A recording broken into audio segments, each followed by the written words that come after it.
Welcome back to the Crash Bandicoot N Sane Trilogy playthrough, and we have, like, Koala Kong left, but Koala Kong is boring, so let's go back and play that level we just unlocked.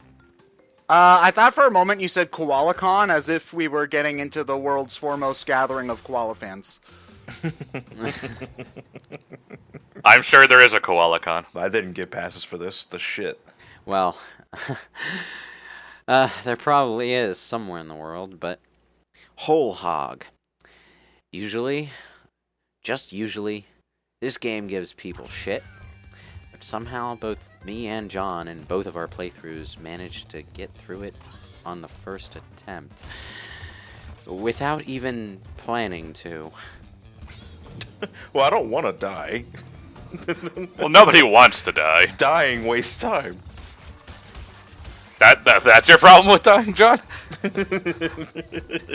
Well, I mean, you didn't go into it expecting to just erase all evidence that you failed at the level for the playthrough or anything. You actually did expect to die, and then you got to the end without dying, and the same thing happened to me. So I don't know, is the hog just easier to control all of a sudden? Actually, no. I find it's different than the original, but that could be just the visual fidelity fucking with me. In general, I don't have any problem swerving to hit boxes on any of the animals anymore, though. It's still tight. Sometimes I feel I'm just hitting that box with the side of the hoof. Yeah, but you're hitting. Hey, as long as you break it. Like, I I think know. they might have widened the animal's radius for hitting boxes just a smidge. Yeah, look at that ass. Such a fat ass that breaks boxes. Whole hog, baby. Yo, mama so fat I didn't even need to play level. Her ass broke all the boxes for me. Ooh, mama jokes. We're really getting into the 90s here. Yep. Well,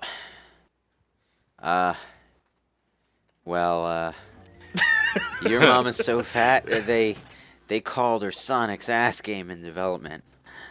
Yeah. Fucking pay me. I can do stand-up. Yeah. Anyway, Gotta go fight Carl. it's time for Koala Kong, and before anyone fires off comments telling me how to play the game, yes, I know that you can spin the rocks. No, I did not know while recording this. Be clear? Good. To be fair, I didn't know that was something you can do for a long time, so... Yeah, It's not like the game gives you any inclination to do that, because look, they're huge and they're being thrown right at you. yeah. I guess it's probably just something someone did by accident and found out. Probably. You can't spin the slow throw ones, even though they look identical. But, yeah. Ugh. So, Carl, you gonna make the very small jump across the lava to beat me up, or are you just gonna continue to throw rocks at me? Koala Kong Throw rocks? skipped Okay. leg day. I'd be surprised if he even can jump. My thing is that why did he skip leg day? He's an experiment of Cortex. Or did Cortex just aim at his chest and not get his legs? Probably. Oh! Ooh, snipe! Ah, I felt that. Jesus Christ. Why do all the other experiments put up with Cortex's bullshit, though? They're Oh, insane. Because they're probably mind controlled. Well, Yeah, no, okay. I don't think they're mind controlled. Like, I think Ripperoo is literally just out there because he's a failure. Cortex abandoned him, and, well, he's got nothing better to do, and he was just in the way. Koala Kong might just be working Cortex's minds, but, I don't know. It's like, the only one who seems to have a definitive role in Cortex's stuff is Pinstripe Potteroo, who's apparently in charge of the power plant for some reason. But, Koala Kong... I only say like mind control because like at the end of the game when you get the best ending, they all kind of just live ordinary lives. Yeah. And, you know, those endings are canon. Because that explains how Ripperoo has a college degree in Crash 2. That he got in a year's time. He's such a genius.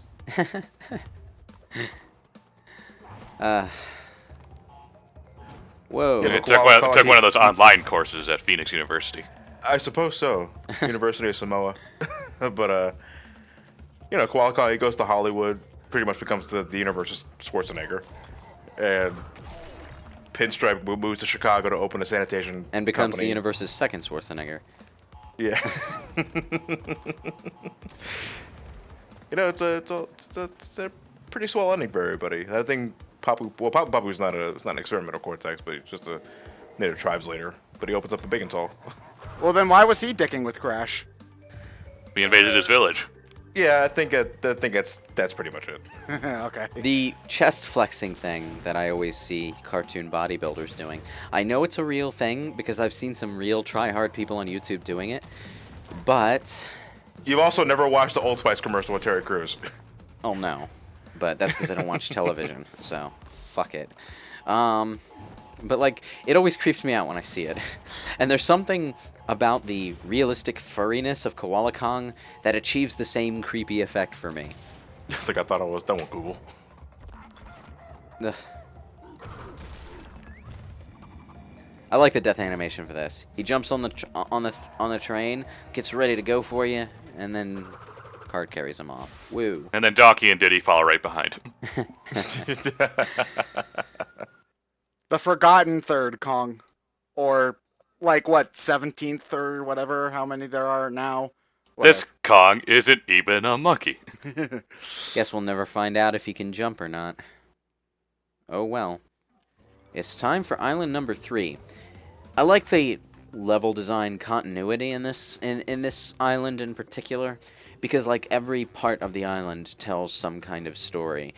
This first section is all Cortex's toxic waste power plant, and then there's, you know, a brief stint into the natural ruins that existed on the islands before Cortex got here, with the bridge, the darkness level, and the temple Uka Uka's imprisoned in, and then it's all the castle. So it's like you've got 3 Sonic the Hedgehog zones here with sort of plausible transitions between them. It's organic. Was Uka Uka intended from the beginning, or was he something they Nope. Nope, okay. No. He's something they came up with later. All like, right. Aku Aku's original backstory was just that he was this witch doctor on the island who helped Crash Bandicoot through the masks. Eventually, he just sort of became the mask, though. I think that was actually...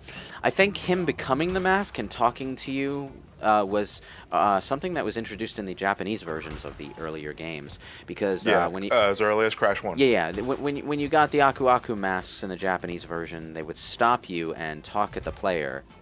Well, I think in the first game they just sort of popped up and gave you a text message, but by the time you hit Crash 3, they were mouthing at you and talking with a voice, and I think those they literally used the same model for the talking mask in CTR. Well, I think if comment section wants to correct me on this, I think the hints that the loading screens give you were originally the Japanese hints that Aku Aku gave you from Crash 1. Possibly. I wouldn't know. I can't read Japanese. Oh. On that note, the Japanese version of the Sane Trilogy is in everybody's copy of the game. All you have to do is switch your system language to Japanese. You'll get all the Japanese text and voices, so you can listen to Coco going Oni-chan to your heart's content. Kawaii! Oh, Oni-chan. I need battery-san.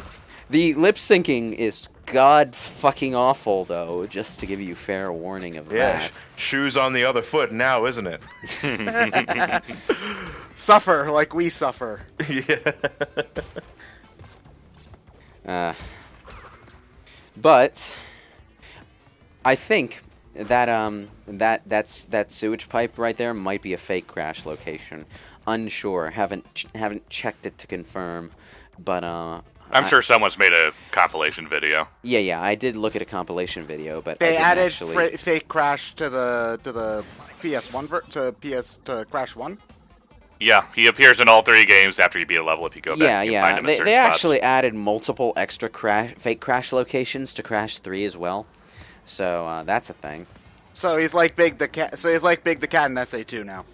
Basically. Yeah. Yeah, essentially. He is exactly that, actually. Like, he's even in places where you can't actually stop and look for him, like in a boulder chasing level. Yeah. Like, he's just They also added him to the I forget, is it the death route in the second surfboard level in Crash 2? They finally gave a purpose to that platform you can't get to. Yeah, yeah. The thing about fake Crash is, though, that you have to beat the game at 100% for him to appear. so he won't show up until you've reached 100%. Huh. So you'll most likely see him during time trials. Yeah. I show him off at the very back end of the playthrough. Just the Insanity Beach appearance, though. This isn't challenging. This is just kind of tedious. I still haven't seen the actual plush that Fake Crash was designed around. Well, I've seen pics, but never that can actually. I've seen plushes of Fake Crash, but not the Crash Bandicoot that inspired Fake Crash. I think you're only ever going to find it like in really grainy photos online now. Or possibly on eBay. I totally plan to buy it on eBay if I can find it at some point in the future. $3,000. I can spare that. I think a fun fact, I think one of the most expensive plushies of all time is an E102 Gamma plushie. Because it was part of a very exclusive set of Sonic Adventure 1 plushes. I'm just trying to think why. I'm just trying to think, why would you make a plushie of a robot? They had one of every character that was playable in the game, so they had a big one too. Oh, maybe it's from the same models of the Sonic Adventure Japanese commercials, because they used the Sonic Adventure Japanese commercials. I don't know if you ever saw them. There were a few of them they shot, and they all told like a small story, but they used plushies to tell the story. It was like Sonic was being overzealous in his adventure, and he always get some sort of hijinks. Yeah, for some reason, Japanese marketing for platforming games around this time had a complex about making sure everything was cutesy and not too aggressive. That was the complaint about Crash's original design from the Japanese market, that it was too aggressive. So they sort of redesigned it for the box art so that he looks cuter and has Pac-Man eye shapes and stuff. And much thicker eyebrows. Yeah. No way, come back. And it's funny because the Japanese marketing is so weird to think about, and in some ways so against the tone of the original games, yet it gave us so many hallmarks that we take for granted now. Like, again, the Crash dance was a Japanese invention, and Fake Crash is a thing that was poking fun at a horrible plushie, yeah, but now it's just, it's a staple of the series now. Fake Crash. Bottom line, we have the Japanese to thank for Fake Crash. Yeah, Fake Crash is an actual character in Twinsanity. Like he appears during the story. He's also playable in CTR. Yeah, he's like the final unlock, I think, or the next to final. I forget whether you unlock him. Yeah, one of those. Or not. I think he's no. I think he's after Entropy. Now I think about it. No, I think Fake Crash is what you get for doing the last gem challenge, and Entropy is for like the worst of the speedrunning trials. Not the time trials with the relics, but the basic time trial mode that just has a timer. That game has too many unlocks. Crash Team Racing or Crash... Crash Team Racing. Okay. You know what the worst thing about the unlocks in CTR is? There's a character in the roster that you can only unlock with a cheat code. It's just Penta Penguin. But, like, for some reason, there's a character that you can't unlock by any legitimate means. Is he good? Wasn't Penta Penguin? I thought Penta Penguin was only motherfucker. Fuck. I think Penta Penguin was only in the PAL version of the game, though. Stupid Europe always getting all that good stuff. Stupid. This is what I become. And I'm nothing but a perennial mascot for children. It's like, the one time I might have actually gotten all 6 lives in a fucking embryo stage, and that happens. And it happens because they changed the physics on the lives that drop out of the boxes. Now they go flying and fucking everywhere. In the original game, they just sort of bounced upward and landed in the box's original position. I have no idea why they changed that. Because all it leads to is inconvenience. But there it is. Whoops, almost went the wrong way. Everyone does that. Yeah, everyone does that. Oof. I like how this level just ends on literally a Sonic 2 8-bit bonus level. They changed the Beautiful. textures of these trampolines too. In the original game, I always thought you were bouncing on Sicilian pizza. Okay, that's a weird image to pull for that, but sure, yeah, I can see it. They changed some textures and colors for certain objects in the game, but... Make them stand out a bit more. or make them stand out not at all, like the closing doors and like the closing trapdoors in the lab. Why? All in due time. So are we Why? just gonna have people whine about the textures in Crash Insane Trilogy like they whine about the textures in Sonic Adventure DX? Well, it's like the reason they whine about the textures in Sonic Adventure DX is because they literally changed the entire look of the game to be more bland and realistic rather than colorful, which was not just unnecessary but kind of led to the levels just looking boring. But One thing I know for a fact that we'll go unnecessarily deep into whenever we decide to revisit Adventure 1. Because I'm using the Dreamcast mod for that. There's a Dreamcast mod? yeah, for the PC version. For the PC version, you can swap in the Dreamcast graphics. Well, it is not just a texture swap, but it also gives the game back its original Dreamcast lighting. Yeah, which is arguably better lighting just in general. Arguably, no, it is better lighting.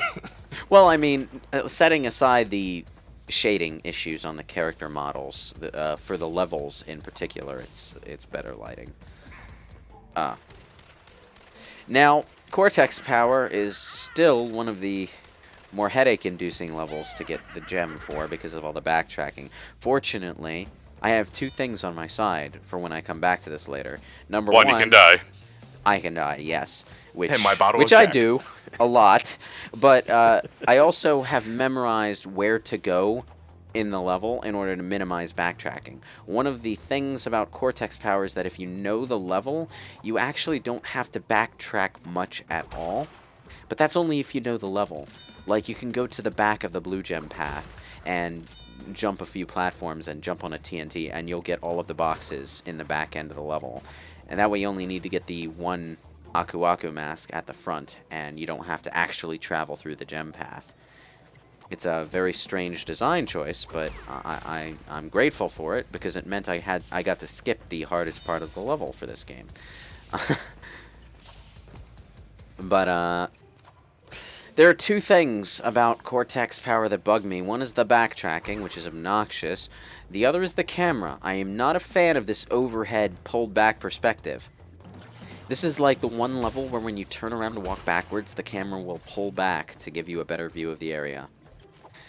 But it does it in such a jerky manner that I kind of wish... There's the foot hitboxes.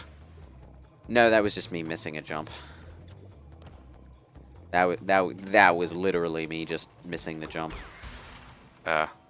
I did wind up cursing the oval hitbox at the end of Stormy Ascent, though, because I lost count of how many times at the very end of the level I bounced off that third vulture and just barely scraped the edge of the platform, and I could see the roundness of my hitbox as my character slid along the edge into the pit.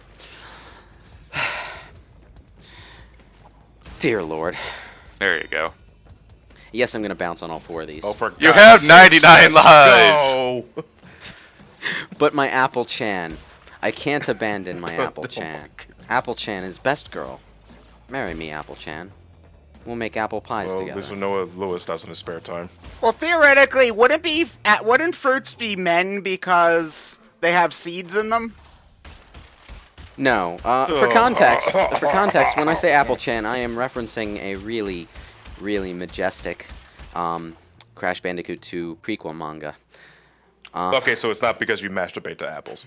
Or he That's really like, likes a female character named Gringo in one in a certain anime. In the Japanese version of the Crash Bandicoot meta plot, Crash Bandicoot is not only stupid, he also imagined his grand victory over Cortex and rescue of Tawna. And at the beginning of the Crash Bandicoot 2 manga, Tawna breaks up with him. And after after hijinks ensues, he starts the main plot of Crash Bandicoot 2, and he's so fixated on his Apple Chan that he almost lets a kidnapped baby fall into a pit in order to rescue his Apple Chan. This is depressing. It's hilarious. Read the manga. I linked it in this. I linked it in the Skype chat days ago. I'll probably have to hunt it down and link it again, but it's great. They added the N to Cortex's forehead, by the way, in the video monitor. Just thought I'd point that out. Generator Room was one of those levels that lost a bit of its menace in the transition. Yeah, it's nowhere near as dark. I will say that, but his derpy face in the original also didn't have the N on his forehead for some reason. I like that derpy face though. Yeah. This one is just, I don't know what the hell the animated GIF on the monitor. The only is kind supposed of to be. cheap thing about that animation is that they reused that same Cortex monitor animation for the final boss of Crash 2. Whoops! I pushed the jump button just a nanosecond too late, and that happened. That was Coco. That was more me saying, fuck you, Crash Bandicoot, the game. Anyway, it's the end of a part, and you all know what that means. It's time for another wacky Japanese Crash commercial. Seen dinner. You should just edit in an American one every once in a while, just to screw with people. This isn't Japanese. Just play the damn commercial already.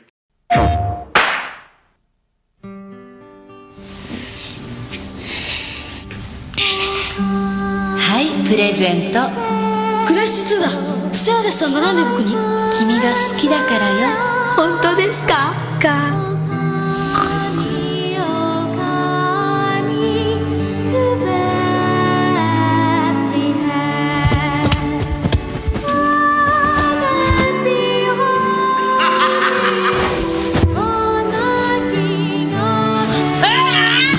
地震かしら。ク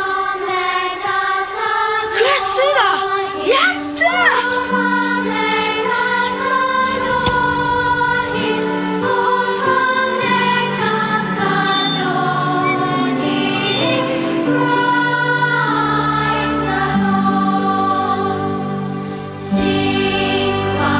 クラッシュさんへプレイステーション